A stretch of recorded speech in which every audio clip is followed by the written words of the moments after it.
Charging.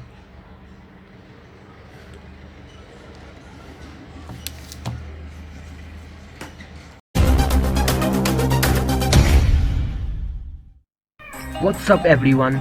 स्वागत छ तपाईलाई मेरो यो भिडियोमा। त आजको भिडियोमा चाहिँ म पावर बैंक बनाउन गइरहेको छु, सिम्पल पावर बैंक। यसको लागि म लिँदै छु यहाँ होल्डर, दुईवटा holder, battery holder, double A size battery holder. यसमा एउटा चाहिँ छैन, यहाँ चारवटा पुग्छ। अनि लिनुपर्ने छ मिनी USB केबल, जुन तपाईको मोबाइललाई सपोर्ट गर्ने खालको उस। यहाँ रहेको छ चारवटा डबल ए साइज ब्याट्री।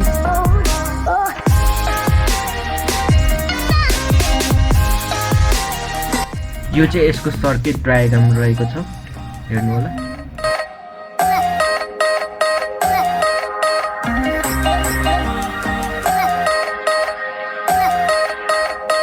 त म चाहिँ यसलाई यसरी नै कनेक्ट गर्नेछु होल्डरहरूलाई। ब्याट्रीहरू सिरिजमा कनेक्सन हुनेछन्, प्लसको माइनस, माइनसको प्लस, माइनसको प्लस गरेर त्यसरी कनेक्ट हुनेछन्। त यो होल्डरलाई म कनेक्ट गर्छु।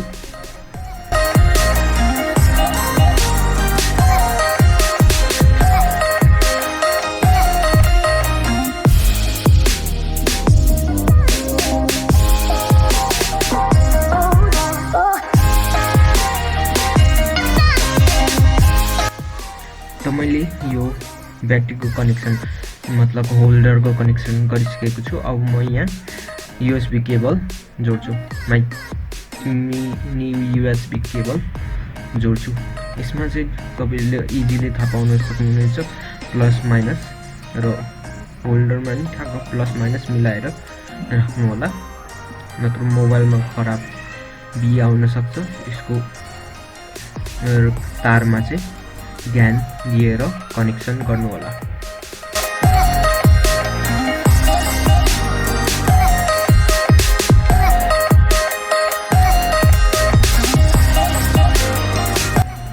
त केबलको कनेक्सन पनि भइसकेको छ, ब्याट्री हालौँ। म तपाईहरुलाई टेस्ट गरेर देखाउने छु यसले काम गरेको छ कि छैन, अनि भोल्टेज टेस्ट पनि म गरेर देखाउने छु। यो चाहिँ रहेको छ सेल्फ स्टिकको कन्ट्रोलर, ब्लुटुथ कनेक्ट हुने कन्ट्रोलर। त्यसमा अगाडि टेस्ट गरेर देखाउँ। यसले पनि 5 भोल्ट चार्जर लिन्छ, मोबाइल चार्जरबाटै चार्ज हुने हो। त यो बत्ती बल्यो भने काम गर्छ। हेर्नुस्, बत्ती बल्यो, यो काम गरिरहेको छ यसले।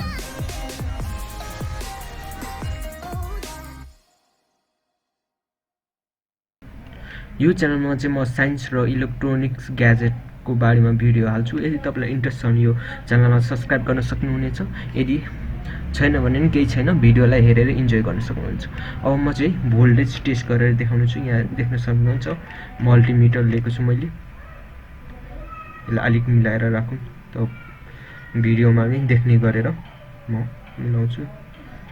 अलिकति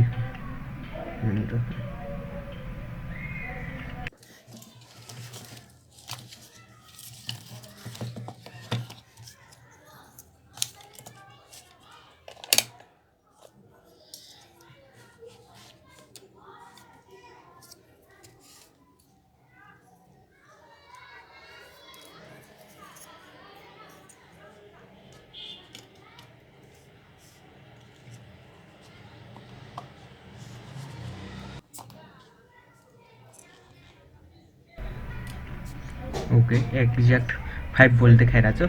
5.1 भोल्ट मतलब चार्ज गर्नलाई पुग्छ, यो मोबाइल चार्ज गर्नलाई पुग्छ। म अर्को मोबाइलमा चार्ज गरेर देखाउने छु, टेस्ट गरेर। मतलब मोबाइल रहेको छ,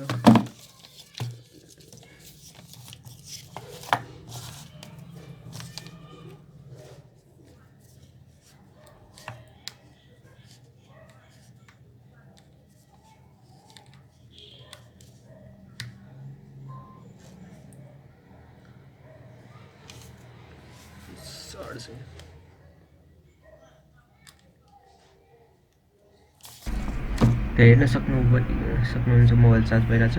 म यो मोबाइल पनि चार्ज गरेर देखाउने छु।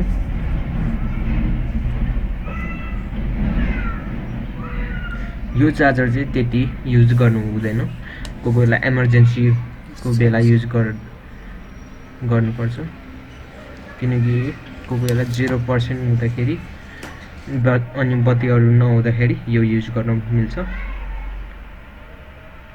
यो भिडियो तपाईँलाई कस्तो लाग्यो कमेन्टमा लेखिदिनु होला। भिडियो मन पर्यो भने लाइक, च्यानललाई सब्स्क्राइब गर्नुहोला।